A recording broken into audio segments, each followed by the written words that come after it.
Sykes heard it first. He stopped in his tracks and stared upwards, scanning the sky. "Stuka," he snapped. "Put that charge down and take cover." The weapon exploded with a massive bang, just to one side of Corporal Sood's armoured steel dome. Then all hell seemed to break out. There was a volley of rifle shots from directly ahead of them, and that was followed by a long burst of heavy machine gun fire from somewhere behind them. Two separate groups of forces were firing towards them, and Sykes and Dawson were trapped right in the middle. Hello, my name is Max Adams and I'm the author of a book called Right and Glory. Right and Glory is a book about the Second World War. It's set in the early part of 1940 and the main character is a man called Eddie Dawson. He's a corporal in the Royal Engineers, a sapper, and he's also an explosives expert.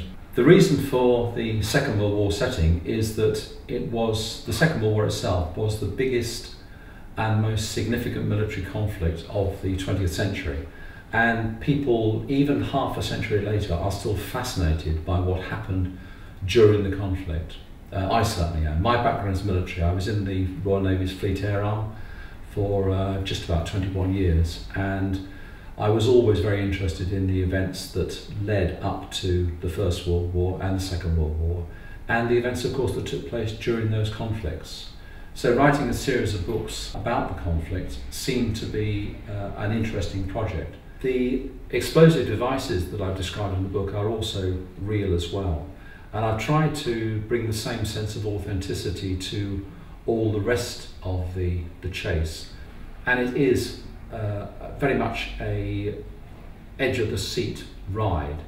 No sooner do they manage to escape from one group of Germans than they find there's another group of Germans right in front of them. It is, I'd like to think, a grab you by the throat and not let you go kind of book.